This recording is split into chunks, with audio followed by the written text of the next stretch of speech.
So what is going on, guys? I am Black Ops Amazing. Welcome back to another Zombies Q&A on the channel, the series where I take your questions from the comment section below to do with the zombie storyline, Easter eggs, and I answer them. As always, if you enjoyed today's video, drop a like rating, make sure you are subscribed to stay up to date with the latest content on the channel, but let's get into it.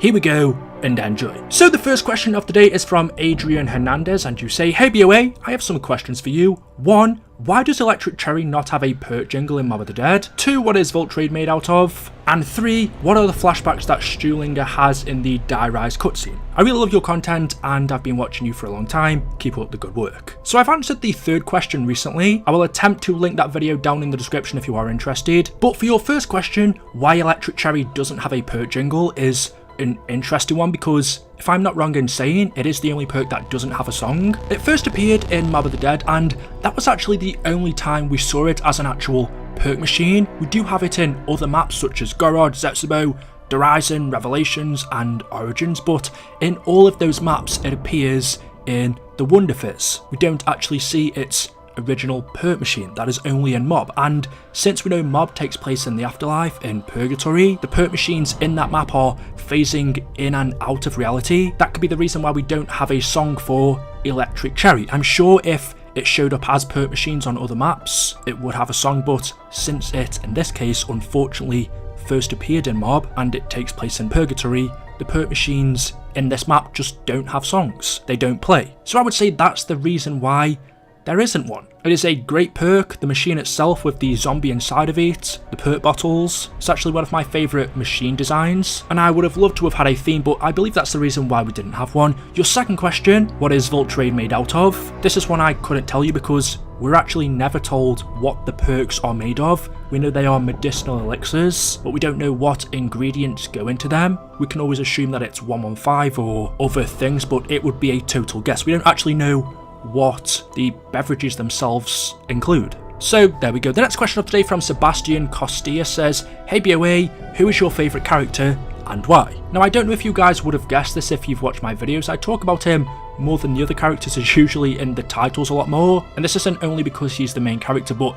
this has to be Richtofen. I'm assuming this is going to be most people's.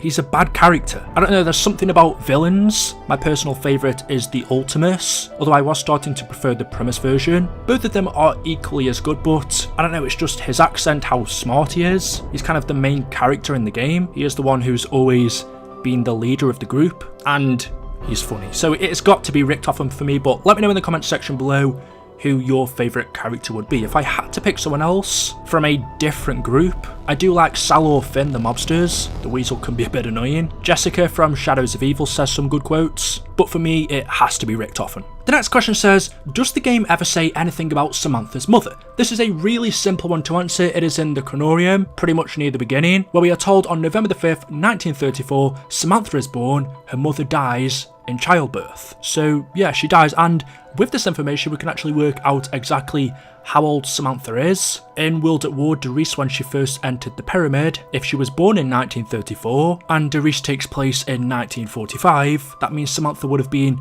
11 years old when she first entered the MPD. And since we do time travelling, we don't actually go through the years in zombies. Pretty much all throughout our zombie storyline, Samantha is 11. So there we go. Jade Place says, "Hey BOA, what does it look like in the Dark Aether? Is it a mirror image of the Aether, but more dark?" Well, we don't actually know what the Aether looks like because it isn't a physical space. We know what Argotha looks like. It is Revelations. Dr. Monty's house is in Argotha. The portal in the sky in Origins is the gateway to it. But since the Aether isn't a physical space, we can't see it with our own eyes. We don't know 100% what it looks like. There is a radio in Alpha Omega that explains this. I will let you take a listen. By this point, I must assume, I hope you are, especially after what I have just learned. I believe I have uncovered why Dr. Monty will not destroy Element 115. The Aether is inextricably linked with Agartha. They are one and the same. Agartha, the physical space, is constructed and exists of the Aether. From this we can surmise there is no way to destroy the Aether unless Agartha itself were to be destroyed. Now, the ramifications for destroying Agartha are not yet clear. After all, it's interwoven into fabric of all realities, meaning its destruction would impact all of existence. It could very well reset all of time and space. Imagine restarting the universe, but without the influence of the Aether. Yes, this is the reason. This is why Dr. Monty will not truly fix the paradox. Destroying Agatha, it would mean the end of him. So the Aether is what Agatha is constructed and exists of. It sounds like the Aether is a power, a form of energy. We've also heard in our zombie storyline about people getting affected by element 115 and therefore being trapped and tortured by the Aether's power. We know people get infected by the Dark Aether and turn evil, so it seems like it's not a physical space as such, but more so an energy that things are constructed of. Not only things, but it can influence people as well. We have seen at the end of Tag der Toten, when the summoning key gets destroyed, things are banished back to the Dark Aether. I'm assuming this, what we're seeing now, is it. This is the Dark Aether, just pitch black. So it's not an easy question to answer, but yes, I'm assuming the Dark Aether would just be a pitch black version of the Aether, whatever that actually means. The Aether is an energy and the Dark Aether is, I guess, a dark energy. That would be my best answer. The next question from Dan says, how do the zombies turn back into humans in Turned? Now, Turned is a game mode that I haven't really talked too much about on this channel. In fact, I never really played it too often. Back in BO2, sometimes I forget that it even existed. But pretty much it was two teams, humans versus zombies, CDC versus the undead, and the player with the most points at the end of the game wins. The human players had to kill the zombies. Every kill you got, it would work like gun game, so your gun would switch until you got to the end one. And every time a human was killed by a zombie, the human would then become the zombie, and the zombie that killed the human would take their place as a lone survivor. And it was whoever could rack up the most points doing this. However, at the beginning of the game mode, as players spawn as zombies, there was another way to turn into a human, and that was to reach the cure. The cure was a red power-up, basically a Coca-Cola bottle, but that would turn you into a human as well. So going back to your question, how did the zombies turn back into humans in Turned? Well, you could either pick up the cure bottle, or if you were a zombie, you could kill a human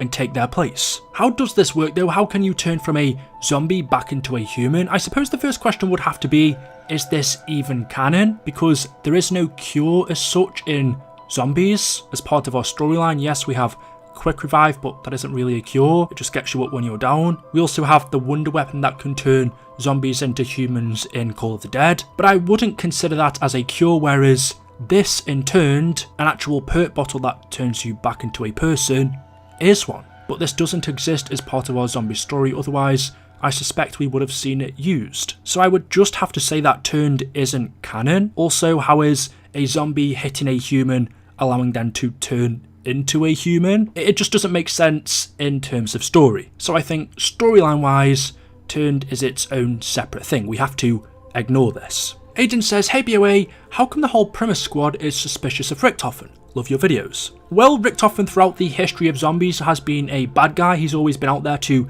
do his own thing. He's been selfish. He's tricked our characters all throughout the story. As part of the original timeline, it was Ultimus Richtofen who was leading the characters along. He pretended he was good, but in the end went on to take control of the zombies. And then when it comes to Primus Richtofen, remember the first time that all 4 of our characters teamed up was in Origins. They were all sent out to France to intercept Richtofen. He was a German doctor. The characters were initially supposed to stop him and kill him. However, in the end they teamed up because of these zombies. And then knowing about Richtofen's plan, Richtofen would have had to have told the other Primus characters at least some of the things they were going to do, so you can't blame them for not trusting him. Richtofen wasn't trusted with the Ultimus characters, and initially he wasn't with the Primus. He had to earn that trust, and you could tell by the end of Zombies, Gorod Korovian Revelations, even as part of the Broken Cycle, that trust was earned. Although even in Alpha, Omega and Blood, there was still a little bit of suspicion. So guys, there we go. That is it. That is all I have for you for today's video. As always, hopefully you have enjoyed. If you have, you know what to do. Drop a like rating.